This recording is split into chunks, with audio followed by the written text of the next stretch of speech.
Well, the recent quarterly crime statistics show a false reduction of rape cases in the country. That's according to an organisation called the GBV Monitor South Africa. The group saying actually the cases have increased. Let's get the details now.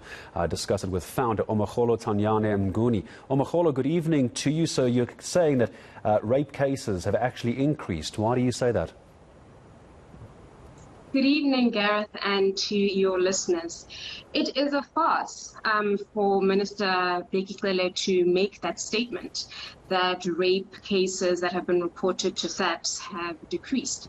Because when we look at the stats and we're looking at, SAPS, who is the source, they tell us that when you look at the past quarter, which is July to September, to this current quarter, we know it shows us that there's an 18% increase. When you look at the real numbers, we know that in the past quarter, there were 9,556 cases that were reported to SAPS, and in this quarter, 2020. But that doesn't assist us. We need to look at what is happening now. We need to get a clear depiction of what is happening in our communities in real time. So it doesn't assist us, in educating our communities, into contextualizing GBV to say that incidents have now been decreased. It's not correct to say that. We're really doing a disservice to South Africans by sending that message. We are as well also to victims of GBV as well, because if the numbers are reported as incorrect, it means resources going forward, correct resources, enough resources might not be allocated. Omogolo, would you go as far as to say that the police minister lied to South Africa? I would say the police minister has deliberately misled South Africans. To say that he lied would be incorrect because he did make a specific reference to the period that he made the comparison. But I think that was deliberate to serve his own interests.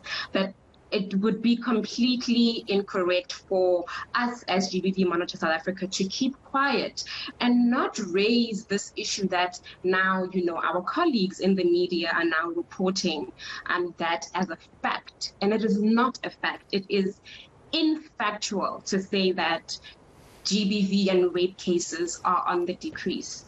And I mean, when we talk about what is happening in our communities and the cases that are reported to SAPS, we also know that we have a huge challenge with underreporting because we know the stigma that is attached to people who have to come forward and, report these incidents to police officers.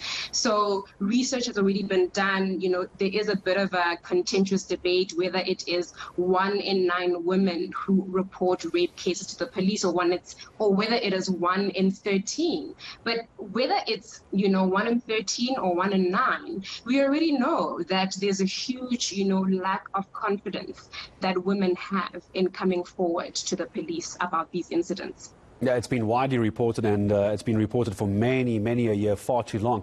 In fact, and this is not going to help, I imagine, Omogolo, as well, for those who are victims to come forward because they feel that they might not even be included in the statistic. It could be seen as a way of showing them that they are so insignificant, regardless of their trauma, that they won't even be counted. Isn't that the perception that we're all going to have? That is the negative perception that, SAPS already has.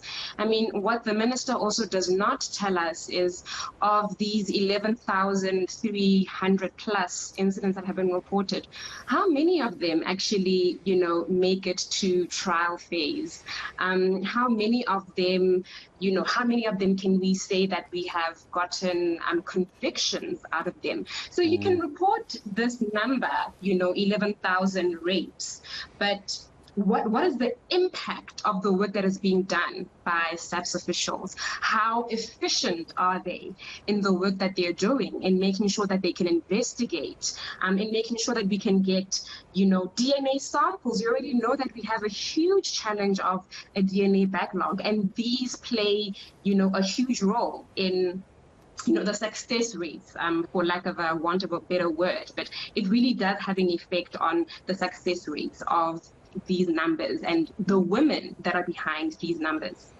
And that's why we don't want to we want to make sure we're not just discussing numbers in the end. These are people who've gone through incredibly traumatic situations. Unfortunately, though, it's not a far jump, and I'm sure you will agree, tell me if you don't, Omogolo, of course, please, to the number of women that are murdered as a result of GBV as well. It's terrible that you and I have to even discuss the fact that the jump from GBV to women being murdered is a very short, sad, dramatic jump as well. But as far as women murdered in the country as well as a result of GBV, there's some concern and question around numbers there as well, isn't there?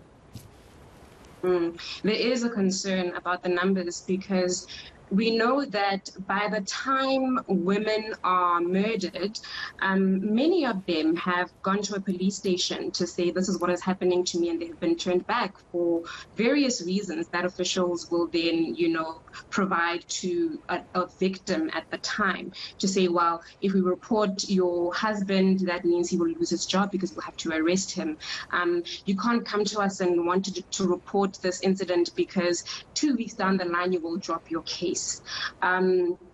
We know that women want to open protection orders. They try to do that. Some of them do. And they die with these protection orders in their hands. So we really do need to have a conversation about the kind of responsiveness that and the support that SAPS gives to communities to prevent these numbers from rising. We really shouldn't be reporting about, the number of domestic violence incidents that are counted in the GBV stats. We shouldn't be talking about the number of women who are being murdered as well as part of these stats.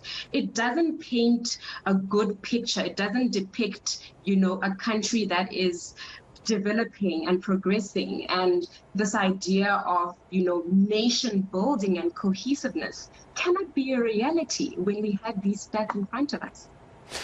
Because one would imagine we would like to start seeing stats in maybe years to come, maybe off the back of our conversation, effectiveness of investigations, successful investigations into GBV. But you make a good point of cases being dropped just 2 weeks later as well. I'd like to see the stats on how many cases are investigated and then obviously end up in convictions as well.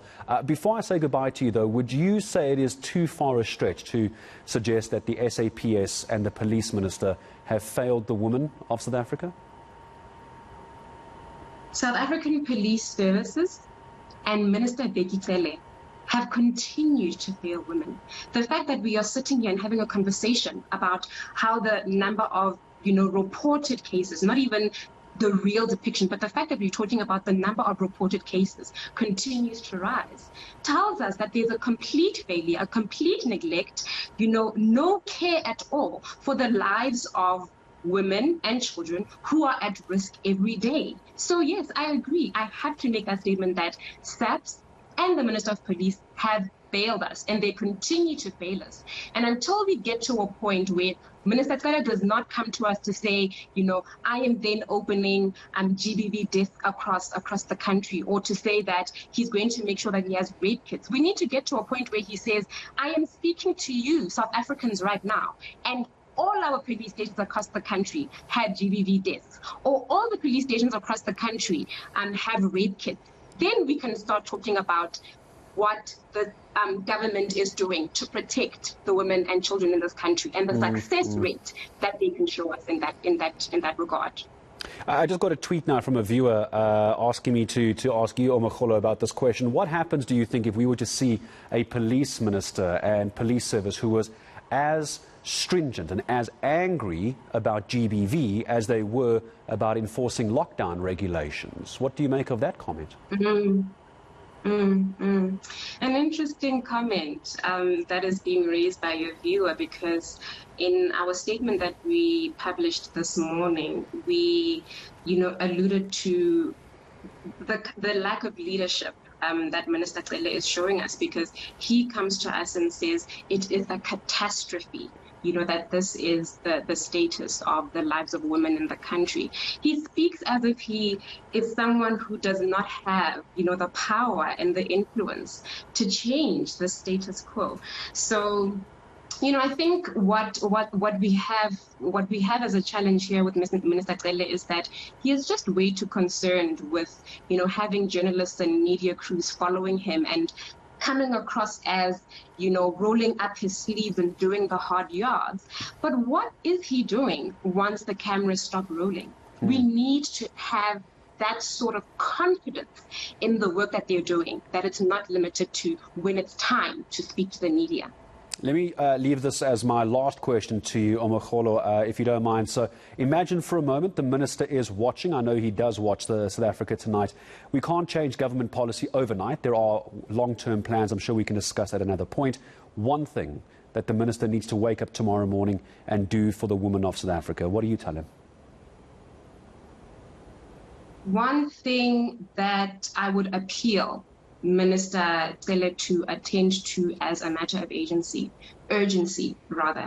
is to ensure that all our police stations have rape kits. This is a promise that he made to us more than a year ago, and he hasn't come back to us. He hasn't returned to the public to say, this is where we are, and these are the challenges that we may have in ensuring that, this happens. So ensuring that we have rape kits will make such a significant difference in, the women and the children who take that courageous step to come forward and say, this is what has happened to me, and I need justice to prevail. Ensure, Minister, that all our police stations have rape kits. Taking the fight forward against GBV. Always good to speak to you. Omogolo Taunyane-Mnguni, founder of the organisation GBV Monitor South Africa, raising concerns, very legitimate concerns, about the number of rape cases that were reported in the quarterly crime stats. We'll, of course, unpack that. We'll get more analysis and dig into those numbers even further off the back of that conversation. My thanks to Omogolo.